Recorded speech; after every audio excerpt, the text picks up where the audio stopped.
بسم اللہ الرحمن الرحیم۔ السلام علیکم، ویلکم ٹو مائی چینل رب رحمان۔ آپ سن رہے ہیں عائشہ شراز کو۔ ہمارا آج کا ٹاپک کم عمر سپہ سالار۔ یہ آج سے 1300 سال پہلے کا واقعہ ہے۔ مسلمان مجاہدوں اور سندھ کے راجہ داہر کی فوجوں میں زبردست لڑائی ہو رہی تھی۔ داہر بہت طاقتور راجہ تھا، اس کی فوج بھی بہت زیادہ تھی، اور اس طاقت کے غرور ہی میں اس نے یہ ظلم کیا تھا کہ بہت سی مسلمان عورتوں اور بچوں کو قید کر لیا تھا۔ یہ عورتیں اور بچے مالدیپ کے جزیرے سے سمندری جہازوں میں سوار عرب جا رہے تھے۔ راجہ داہر کی یہ بات معلوم ہوئی تو اس نے اپنی فوج بھیج کر ان جہازوں کو لوٹ لیا اور بے گناہ عورتوں اور بچوں کو قید کر لیا۔ اس زمانے میں حجاج بن یوسف عراق کا گورنر تھا۔ جس وقت راجہ داہر کی سپاہی مسلمانوں کے جہازوں کو لوٹ رہے تھے، ایک مسلمان خاتون نے حجاج بن یوسف کا نام لے کر دہائی دی کہ امیر ہماری مدد کرو۔ راجہ داہر کی فوج کے سپاہی اس عورت کا یہ بات سن کر ہنس دیا، اور ان کا خیال تھا کہ حجاج بن یوسف اس کی مدد کے لیے اتنی دور کس طرح آ سکتا ہے۔ لیکن کسی طرح یہ بات حجاج کو معلوم ہو گئی کہ ایک مسلمان خاتون نے اس مدد کے لیے پکارا ہے۔ یہ بات معلوم ہوتے ہی حجاج نے پکا ارادہ کر لیا کہ ان بے گناہ مسلمانوں کو راجہ داہر کی قید سے آزاد کرائے گا۔ یہ ارادہ کرنے کے بعد حجاج نے خلیفہ عبد المالک سے سندھ پر حملہ کرنے کی اجازت حاصل کی، اور پھر اپنے بھتیجے محمد بن قاسم کا سپہ سالار بنا کر مجاہدوں کا لشکر سندھ کی طرف روانہ کر دیا۔ اس وقت محمد بن قاسم کی عمر صرف 17 سال تھی، لیکن اس کم عمری ہی میں وہ ایسا عقلمند اور بہادر تھا کہ بڑے بڑے سردار اس کی عزت کرتے تھے۔ مجاہدوں کی ایک لشکر تو سمندری جہازوں پر بیٹھ کر سندھ آیا، اور دوسرا ایران کی طرف سے خشکی کے راستے داخل ہوا۔ جب یہ دونوں لشکر ایک جگہ اکٹھے ہو گئے تو زبردست جنگ شروع ہو گئی۔ اپنے پاک مذہب اسلام کے حکم کے مطابق محمد بن قاسم نے جنگ شروع کرنے سے پہلے راجہ داہر کے کہلوایا کہ اگر وہ بے گناہ عورتوں اور بچوں کو آزاد کر دے اور آئندہ شریفوں کی طرح رہنے کا وعدہ کرتے تو ہم واپس لوٹ جائیں گے۔ لیکن داہر کو اپنی طاقت پر گھمنڈ تھا، اس نے یہ بات نہ مانی اور لڑنے مرنے کو تیار ہو گیا۔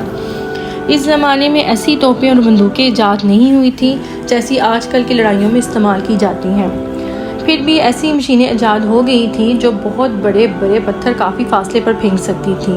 ان مشینوں کی منجیق کہتے تھے۔ محمد بن قاسم اپنے ساتھ ایک بہت بڑی منجیق بھی لایا تھا جس کا نام عروج تھا۔ اس منجیق کو کئی سو آدمی مل کر چلاتے تھے، اور یہ اس قدر وزنی پتھر پھینکتی تھی کہ دشمن کے قلعے کی مضبوط سے مضبوط دیواریں بھی ٹوٹ جاتی تھیں۔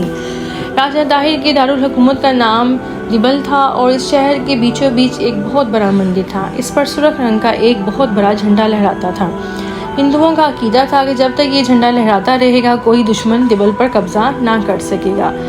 کسی طرح یہ بات محمد بن قاسم کو بھی معلوم ہو گئی۔ اس نے اپنی فوج کے سرداروں کو حکم دیا کہ جس طرح بھی ہو سکے اس جھنڈے کو گرا دیا جائے۔ انہوں نے عروج کے ذریعے اس طرح پتھر برسائے کہ ذرا دیر بعد ہی مندر پر لہرانے والا جھنڈا گر گیا۔ جھنڈے کے گرتے ہی راجہ داہر کی فوج کا حوصلہ ٹوٹ گیا۔ پھر بھی راجہ داہر بہت ہمت سے لڑتا رہا، لیکن حوصلہ ہاری ہوئی فوج تو گرتی ہوئی دیوار کی طرح ہوتی ہے۔ آخر داہر کی فوج کے سپاہی میدان چھوڑ کر بھاگنے لگے، اور مسلمانوں نے زوردار حملہ کر کے انہیں تباہ کر دیا۔ داہر نے بھاگنے کی کوشش کی، ایک مجاہد نے اس کا خاتمہ کر دیا، اور یوں ظلم اور بے انصافی کا نشان ہمیشہ کے لیے مٹ گیا۔ دبل پر قبضہ کرنے کے بعد محمد بن قاسم نے پورے سندھ پر قبضہ کر لیا۔ پھر وہ پنجاب کی طرف بڑھا، اور ملتان فتح کرنے کے بعد ملک کا انتظام درست کرنے کی طرف متوجہ ہوا۔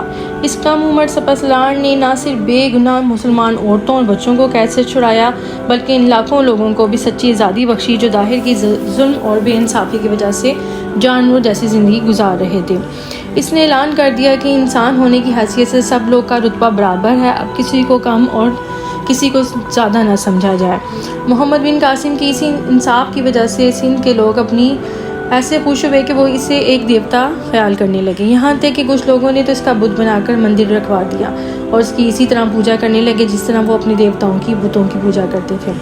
لیکن محمد بن قاسم نے وہ بت توڑوا دیا اور لوگوں کو سمجھایا کہ کوئی انسان اس قابل نہیں ہے اس کی پوجا کی جائے، صرف اللہ پاک کی ذات ہے اس قابل کہ جس کی پوجا کی جائے، جس کے آگے سر جھکایا جائے، جس کی عبادت کی جائے۔ یہ واقعہ یہاں اختتام کو پہنچتا ہے۔ اجازت دیجیے عائشہ شراز کو۔ اللہ حافظ، ملتے ہیں نیکسٹ ویڈیو کے ساتھ انشاءاللہ۔